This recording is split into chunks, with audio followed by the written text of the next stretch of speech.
खेळलो.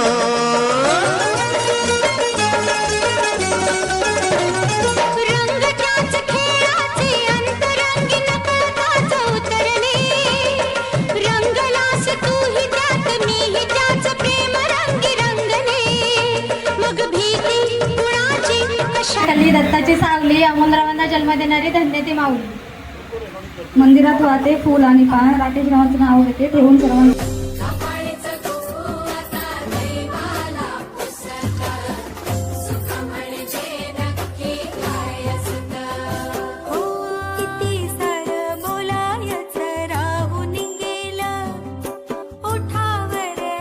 हे काम नाही करायचंस.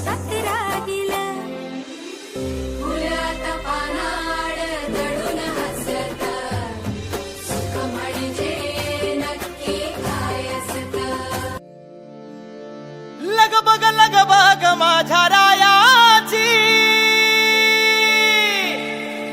लग बग माझ्या रायाची, कडजेजुरी जायाची, अन गाडी घुंगराची आली थोरल्या भायाची, गाडी घुंगराची आली थोरल्या भायाची.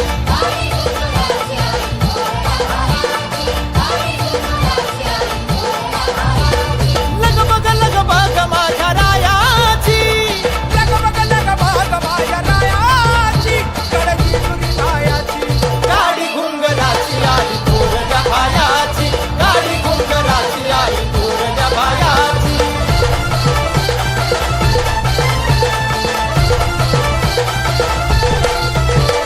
सासू ग सासर प्रेम आई बापा वाली, घरामध्ये सुखी भिंग राजाची राणी.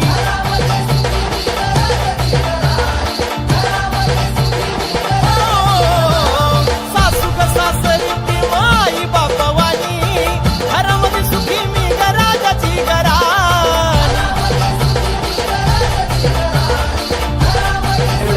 माहेरला किती जरी गरिबी असली तरी सासरीला सांगत असताना बाहेरचं भरभरून येते.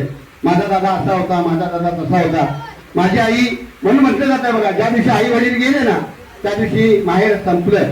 म्हणून सुहासिनी रडते. ज्यावेळी त्या मंडपातलं ज्यावेळी घरातून बाहेर निघते त्यावेळी हुंदकेतून लढण्याचा उद्देश तोच येतो. कारण बाप आई म्हणून सगळी परकी झालेली असतात आणि या माहेरच्या वातावरणात तुम्ही मोठे झालात, हे झालात, म्हणून हे संपूर्ण त्या नावाच्या माध्यमातून सगळं आलं पाहिजे. तर असं काही ग्रामीण नावं आहेत, तुला मी घेण्याचा प्रयत्न करतोय. मला वाटतं बरेच दिवस झाले. झाड डोंगराचं, फूल उघडाचं, लागतं पिंपळाचं, बहीण भावाचं, पुळी गव्हाची, लेक माय बापाची, बरताल बरताल म्हटलं, नाव नाही घेतलं. एवढा रस्ता कशासाठी? इनी आला भेटीसाठी. इनीला दिला बसायला पाठ, ढवळ्या पोळ्याने धरली ओटी, ढवळ्या पोळ्याने भेरली बेटी, बाजूला होती धनुष्यची काठी, पेरणी लसूण आणि के रावांचं नाव घेतले. नक्कीच त्या सत्यनारायणच्या पूजेच्या निमित्तानं आज तुमच्या समोर बसून अशी नावं होती ती. अशा ग्रामीणता आपण सर्वांनी साथ करू. कधीतरी वेळ मिळाला युट्यूबच्या माध्यमातून तुम्ही बघता, ही नावं करा, मोठी करा. मी तुम्हाला सुरुवातीला सांगितल्याप्रमाणे शब्दामध्ये गोडवा, आमच्या रक्तामध्ये इमानदारी, बघत असतो कधी कुणाची जागीरदारी. आपल्या महाराष्ट्रामध्ये आपलाच नाद आहे आणि याला नजर लागू नये म्हणून तिकडे धावलंय ओळा. आणि तुमच्या समोर माझ्या बायकोचं मनीषाचं नाव घेतो, हा छत्रपती शिवराय यांचा भावा. अशी बरकत नाव असतं महाराष्ट्र असावा. म्हणून मी काय बोलतो तुम्हाला सुरुवातीला सांगताना, असं शाही यावं नावामध्ये, ग्रामीणता यावी, अशा नावं तुम्ही माझ्या बहिणा बेटींनी साध्या करायला असं वाटतं. आणि असा कार्यक्रम सुंदररित्या यशस्वी झाला असं मला वाटतं. आणि मी इथंच सांगतो, दादाने मला जी संधी